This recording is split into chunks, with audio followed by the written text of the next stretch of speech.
Hey everyone, this is Brian from the Tennis IQ podcast. Josh and I hope that you are enjoying the content and discussions that we put out week after week. If you'd like to support the podcast and help us to continue to produce quality episodes, please visit our Patreon page at patreon.com/tennisiqpodcast/membership. Currently, we have 3 tiers of support: the fan level at $3 per month, the supporter level at $7 per month, and the champion level at $20 per month. Benefits of joining the Tennis IQ podcast community include episode transcripts, participation in book club discussions, and access to monthly masterclasses with me and Josh.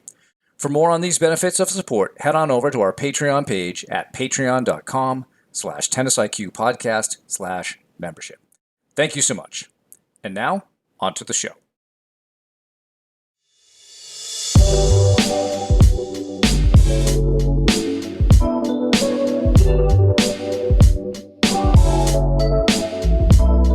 Hello and welcome to the Tennis IQ podcast. I'm Josh Berger.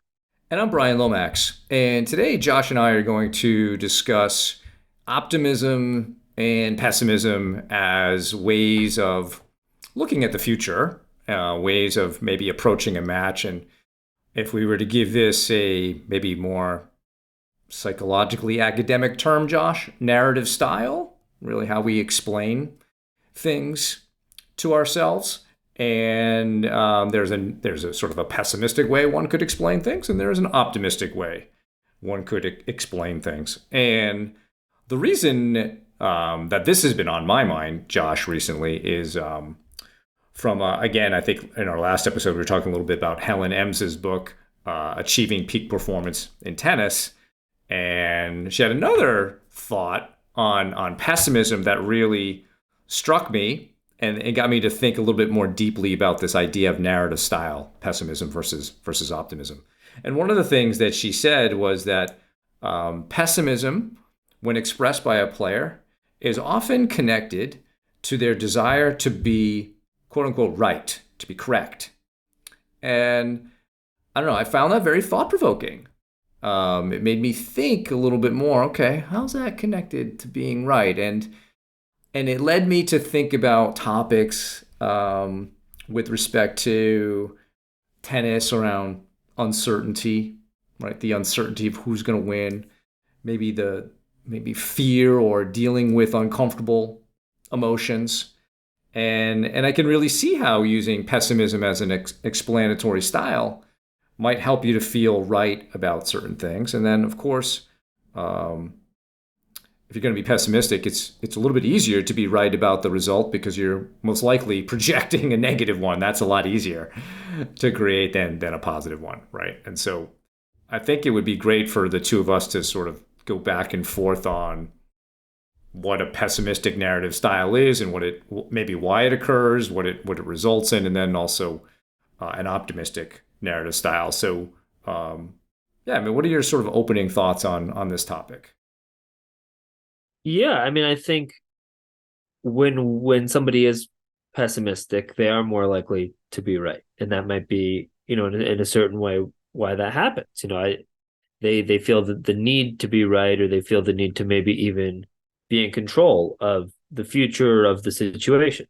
And I think pessimism can definitely lead to a self-fulfilling prophecy where somebody's pessimistic. They don't think that the match is going to go well. They don't think that they're going to play well, or they don't think they'll win. And lo and behold, they don't. It doesn't go well. And first of all, they're right. But second of all, in a certain way, it's that pessimistic expectation that contributed to that result in the first place. So I think it's a very interesting topic because I think, we can all probably look back to matches or to certain periods of time where maybe we were more optimistic or pessimistic about our game. Again, everyone's game, fluctuates over time. There's ups and downs. Very easy to think about, how some of those expectations or how that optimism or pessimism in the moment led to some of the both the outcomes or results that we had during that period of time, but also other things that are not as result based. How was our fulfillment or enjoyment with the sport for that period of time? Did we enjoy training? Did we enjoy competing? So I think there's a number of important questions here, but I think as a starting point, being able to identify what some of those different narrative styles are, some of that different self talk, what that players can get into, and then we can start to look at what the impact of that is. For sure. Yeah. And I think if we go back to maybe looking at optimism and pessimism, what are they about? They're really about one sort of orientation toward future events or outcomes. And at a very basic level, somebody who is optimistic about, say, a tennis match could be like, okay, I could win, or I have a chance to win. I have the ability to win, not I will win, or so forth.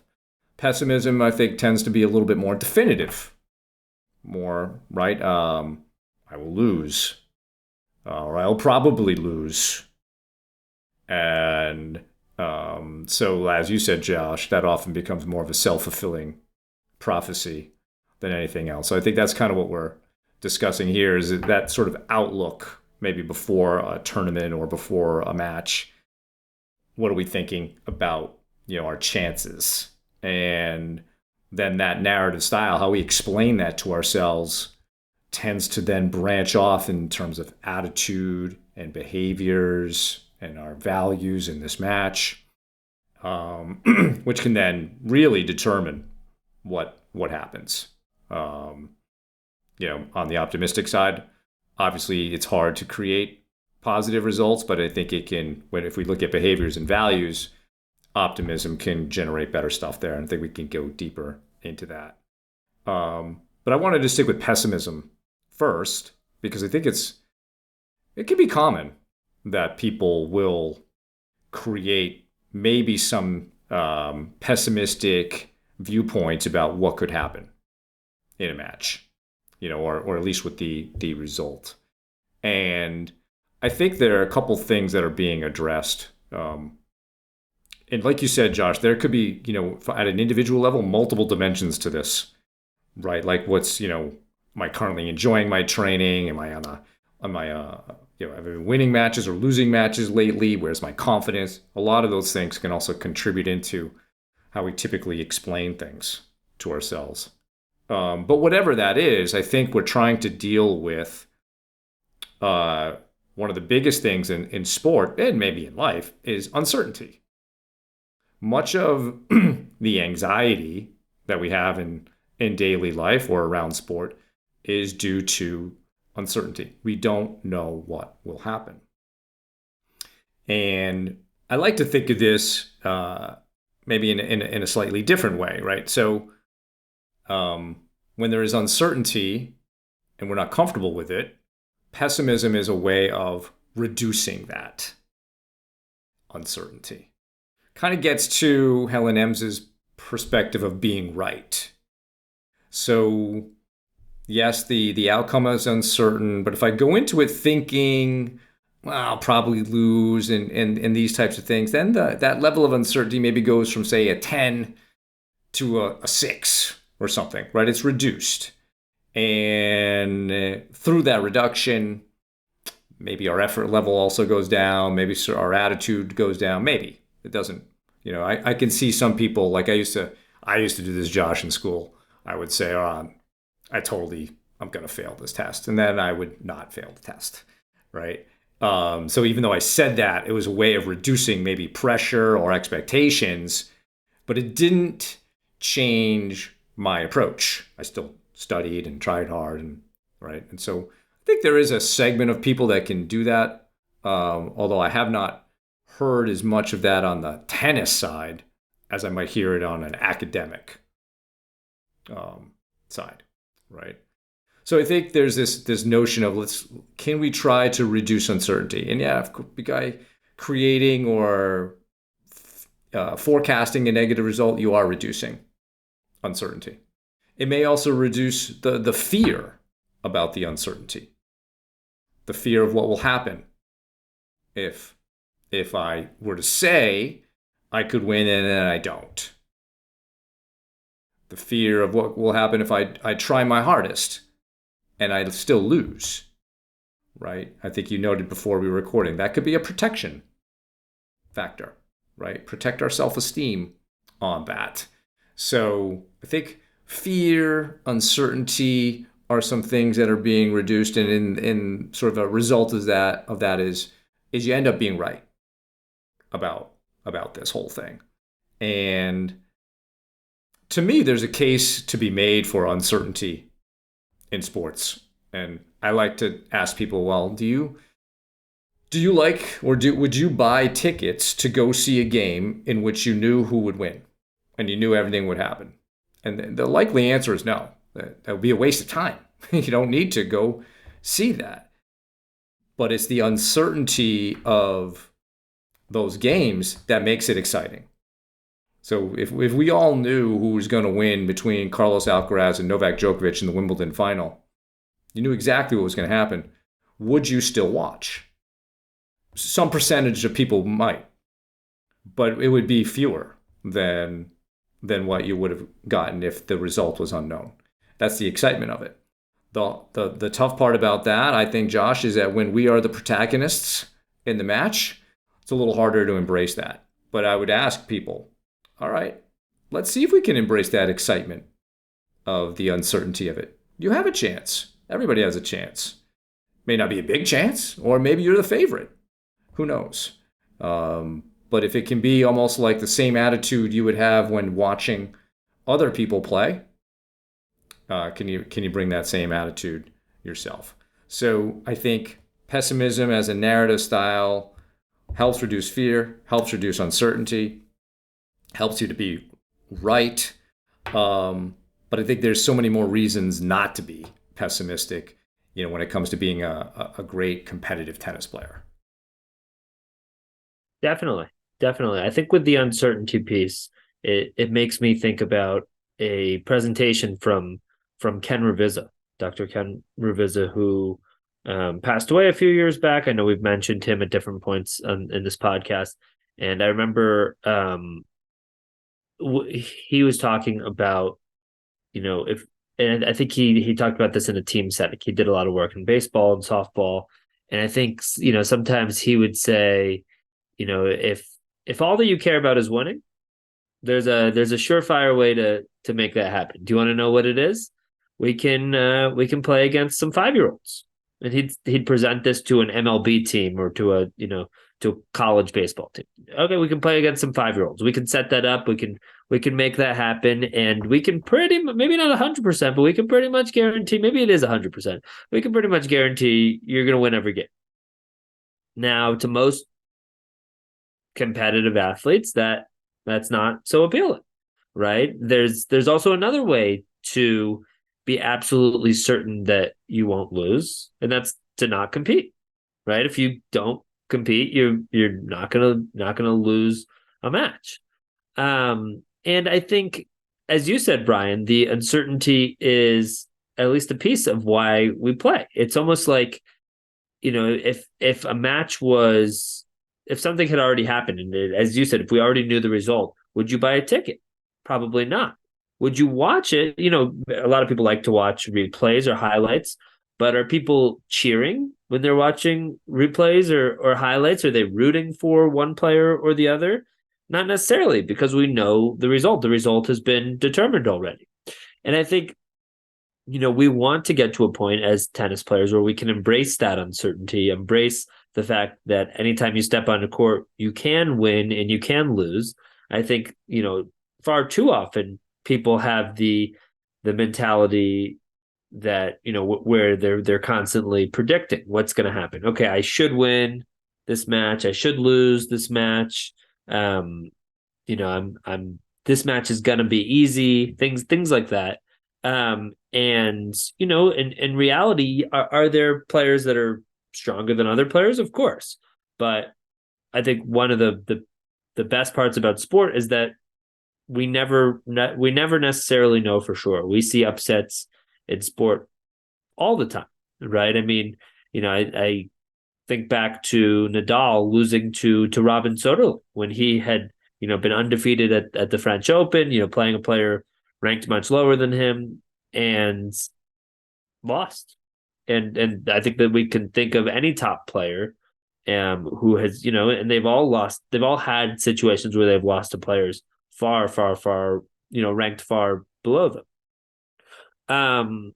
So yeah, I think, a big piece of when we think about pessimism and optimism is, yeah, it relates to our expectations. And I think you bring up a good point that pessimism is more fixed. Pessimism is this will happen, right? I will lose this match. This isn't going to go well. Optimism, I think, is a little bit more nuanced. I think it's not. I think sometimes it gets maybe a bad rap in a certain way, or maybe it gets exaggerated or thought about in a certain way. Like I'm just expecting everything to go well, and I don't think that's quite it. I think it's yeah. I think that something positive could happen next. I think that this match could be great. I think that I think it optimism can be linked to confidence in terms of okay, I know I have good reasons to feel confident in myself, right? Maybe I've been working really hard, maybe I've had some good results, maybe I've really trying to implement my mental skills in a meaningful way, and all of that leads to confidence. And I think all of that also can lead to optimism, where it's like I don't know that I'm gonna have a great match today, but I think there's I have reason to believe that I can play well and have a good match because of the level that I've been bringing to the practice court, because of some of my recent match results, because of my self talk, because of I'm now able to use my routine more and more and more compared to in the past. So I'm giving myself legitimate reasons why I should feel confident or why I should feel optimistic. Not that I will win or be successful, but that I can. And I think that's critical when a player enters a match. I think, of course, people can win when they're pessimistic, but you're certainly lowering the chances in it. Believing that you can be successful um, can really be a difference maker as it relates to both the results piece and also so many other pieces, including what you get out of the match in other ways. Do you learn from it? Do you enjoy it? Things like that. Yeah, and I think it's good that you clarified the nuance on that because optimism, I think it could be tied to things like self belief as well, right? It can be tied to another term that is also nuanced and often gets um, some negative press is hope, right? You have hope that you can do this, right? It's not a hopeless situation. Yes, I hope I can do that type of thing, or I believe I can. I'm optimistic I can. So I think it is nuanced because if you go too far on optimism, then you get into sort of a like the way you phrased it, Josh, like I'll always win, only good things will happen. That's a bit of a Pollyanna kind of approach to things, right? And so everything that whenever we're discussing some of these maybe virtues or values of mental performance, there's always a virtuous mean on that, meaning that, a dearth of something or an excess of something are generally not what we were looking for. We're looking for something that's balanced and in the middle. If I look at something like, say, courage, courage would be the virtuous mean. A lack of courage would be cowardice, and maybe an excess of courage might be recklessness, right? And so everything that we talk about has this virtuous mean. So I think it's good that you established that. I think also, Josh, maybe another dimension that fits into this is level of control. Because when we're talking about the result of a match, it's not fully out of our control. It's not like the weather. It's not like court conditions. We have some influence over that. And I think that's worth really remembering is we do have some influence over that. But a pessimistic style leads us to most likely exert less influence over that, or the behaviors, the controllable behaviors that would give us more influence, perhaps we underperform there. Maybe the attitude is lower. Maybe the self-talk is more quickly negative. Maybe we rush more because we believe we're going to lose anyway. And so we actually inhibit our ability to influence the result. Where I think optimism, it is almost a something that can help ignite more positive behaviors toward influencing the result. An exercise I like to do, and it was part of our last masterclass, is this idea of the circle exercise. And just at a very high level, the point of the circle exercise is to, inside the circle, write down everything that you can fully control. And then outside the circle are things that are, either fully out of your control or you can, you have some influence over, like the score, the result, your rating, your ranking, etc. And the whole idea is to try to be as good as possible inside the circle, knowing that that gives you the best chance of achieving some of the positive results outside. Yet something like this narrative style, a pessimistic narrative style, actually harms your ability to do well on the controllables.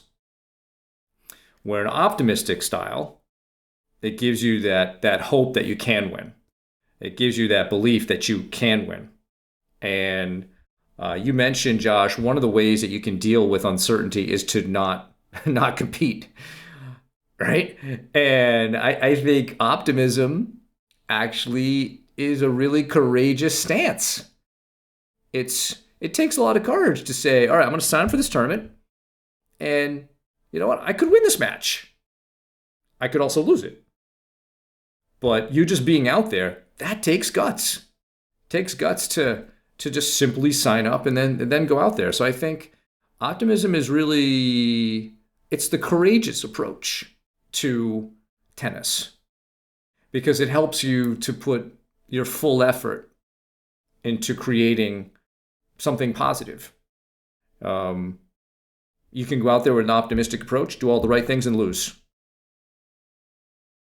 From that, though, you will probably learn more. You'll probably be more proud of yourself. You may even have some satisfaction that you did everything you could. And of course, with a negative or a pessimistic style, you go out there and you will most likely lose. And there's less to learn there, I think, other than don't be pessimistic, right? And will you have that same feeling of personal satisfaction? Will you still be completely proud of yourself at the end of that particular match? Hard to say. Maybe you don't even look at it that way. But I think it's really interesting for people to just sort of contrast how they have spoken to themselves prior to different matches. Because this may not be a 100% of the time way of dealing with it.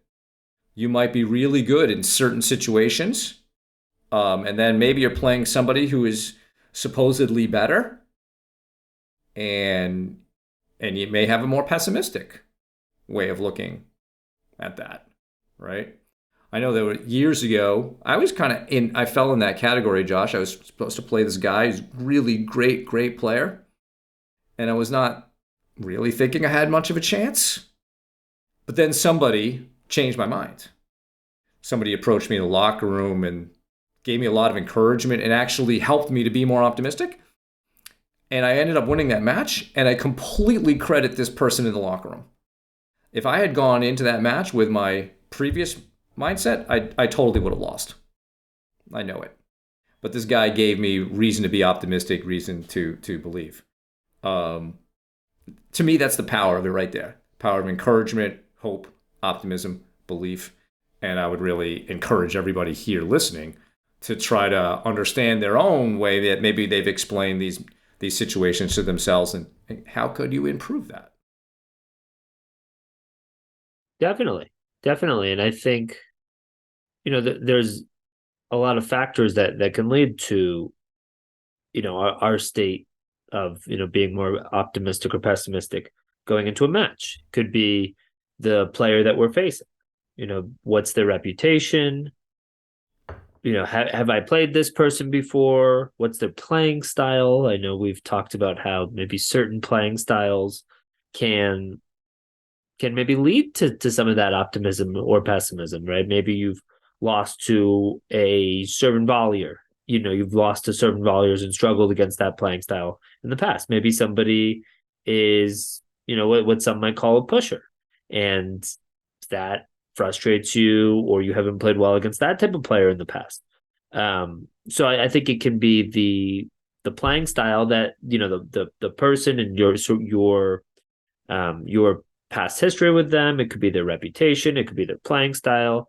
It could be how well you've been playing or competing recently. I think there can be a lot of factors that can lead to that.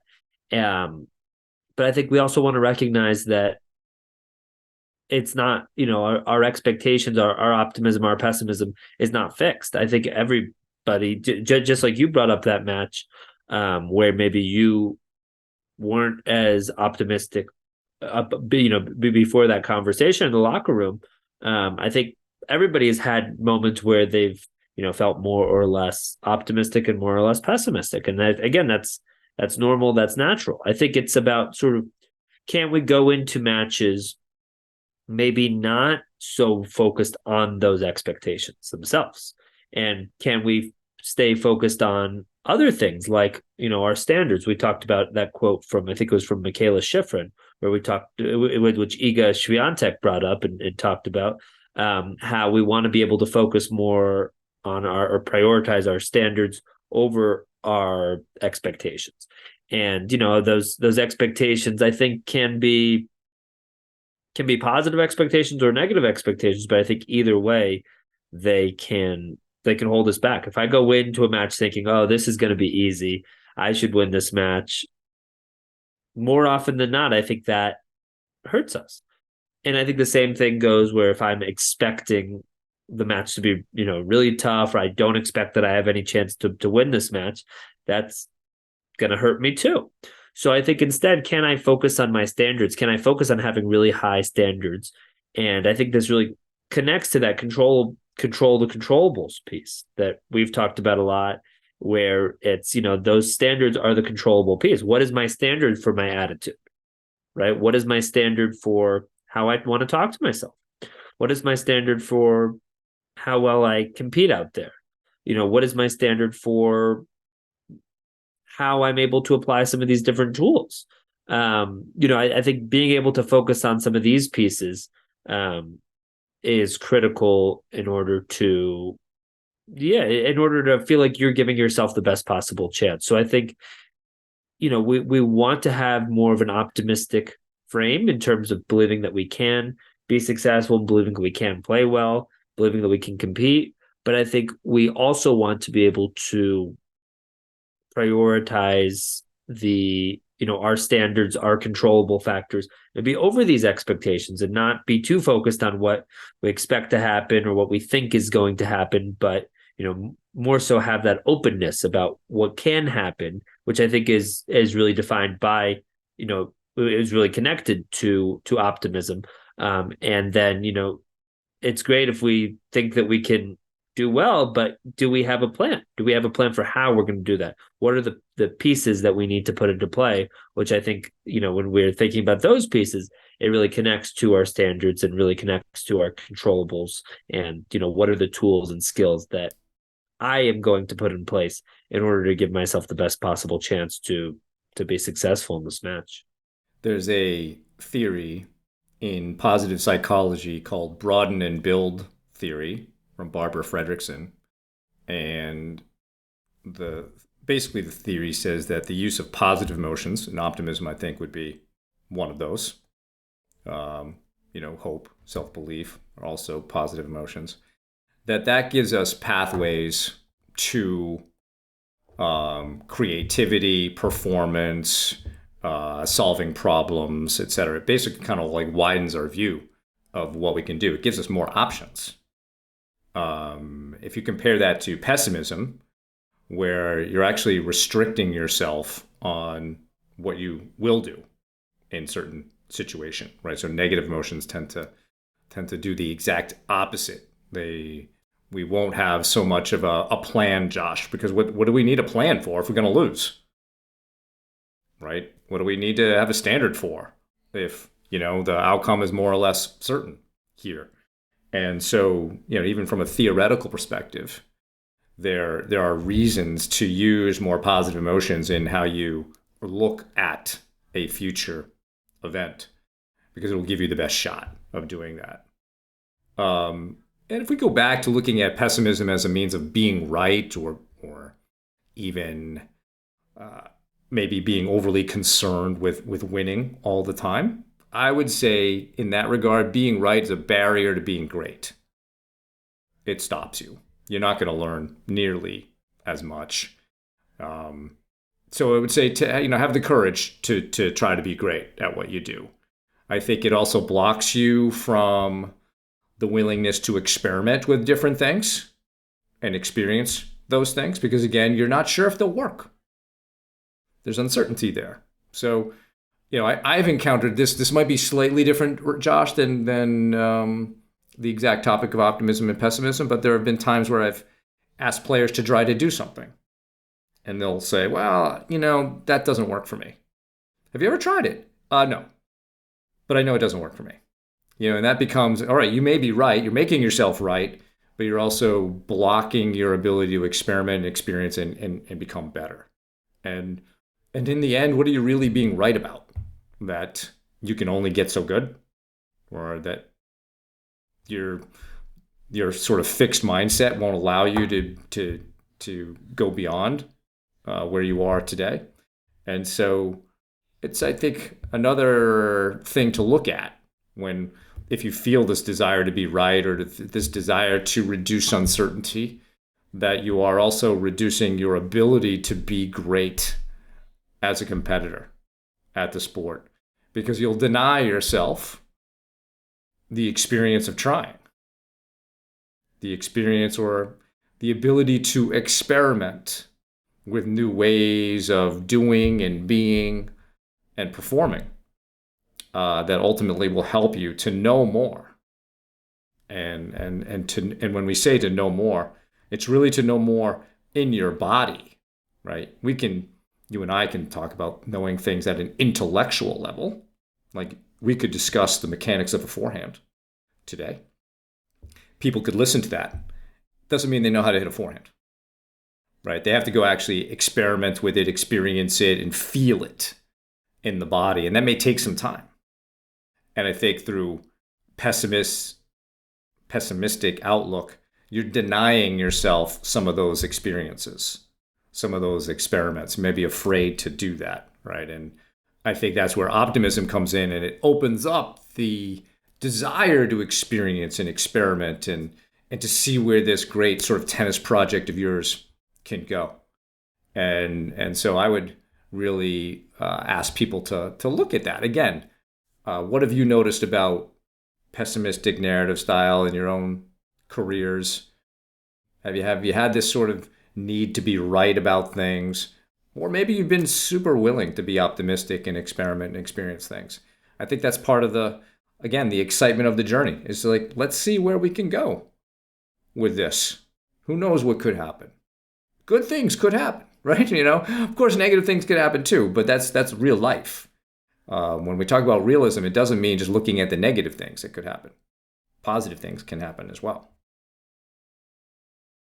Definitely. And I think there's the old sort of cliche about sort of the glass being, half empty or or half full.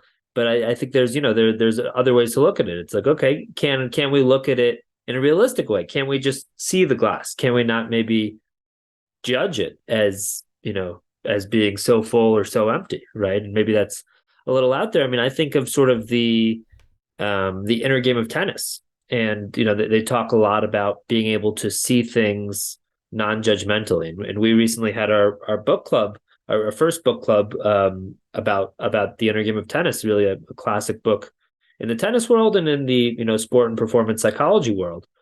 And I think it really underlies I think being realistic, being having that realism is really connected to being non-judgmental. It's sort of, can I be able to see things from an outsider's perspective? Can I see things objectively? Can I just look at the situation and maybe not through my own eyes or my own, put my own spin on things, and more so just see the situation. Okay, I am playing this person. Okay, I it's very easy for me to maybe jump to conclusions and maybe be pessimistic about it, or I can take a different approach. I can go in, more realistically, but I can go in and just sort of see the situation, right? And I think something like that is very connected to optimism because we're not discounting our chances, right? We're more so just seeing things as they are, seeing things objectively. So I think taking that sort of approach really leads to a player being able to sort of detach emotionally from the situation, from the match. And I mean, I think this is important at a micro level, sort of point by point. We've talked about this as part of the routine, part of the in between point routine. That's step one as we're, sort of as we're trying to have a positive response from that last point. Can we just review objectively what actually happened in that last point? Can I just notice what happened?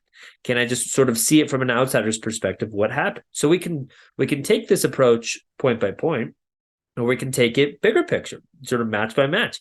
Can I see from an outsider's perspective what happened in this last match? Right? Okay, what actually happened? Not through my own eyes, through my own spin, or I always do this, this always happens, but what actually happened?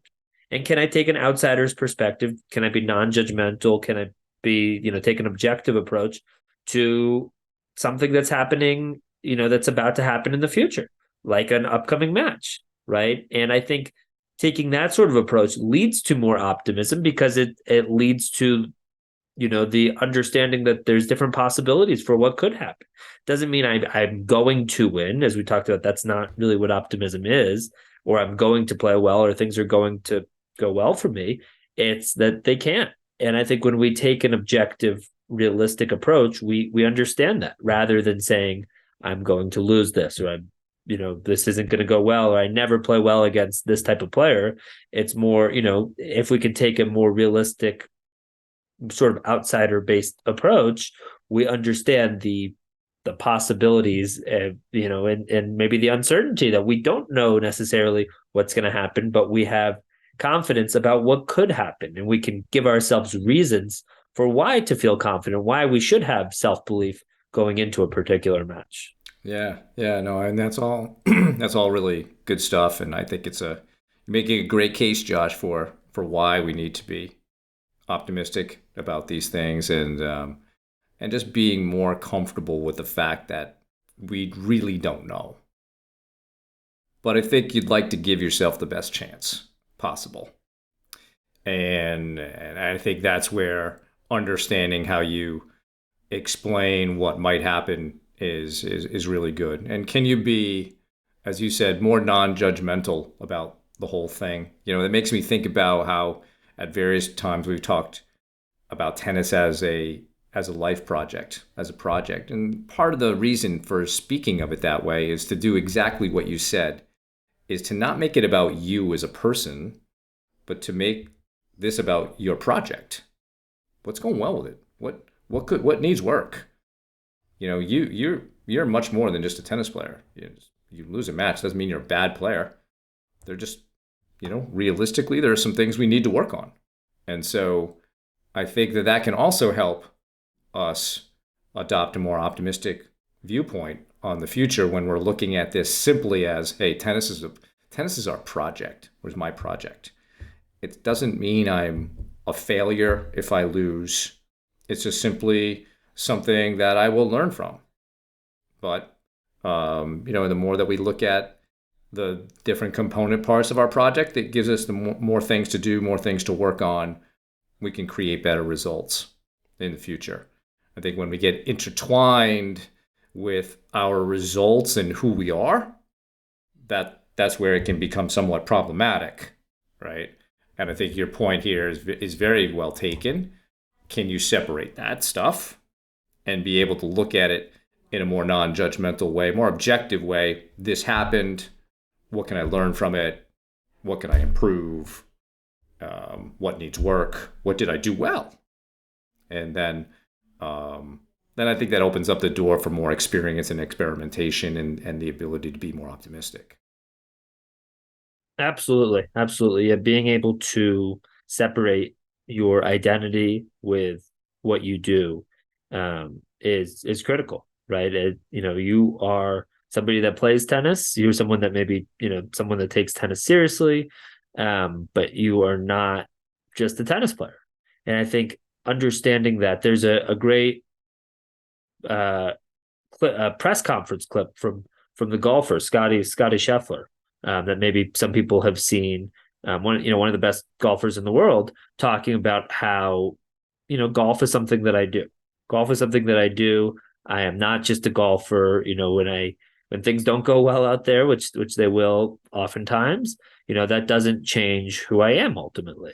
And I think being able to recognize that, and I think people can apply this to tennis. I think people can apply this to, their profession. I think people can apply this to everything. Being able to separate what I do from who I am, where it's like, okay, there's a lot that goes into success on the tennis court, right? And we could talk about, many, many, many of these factors, right? There's genetic differences between people and and body type, and there's differences in opportunity that people have. There's some people start playing the sport earlier than others. Some people are faster than others. There's all these differences.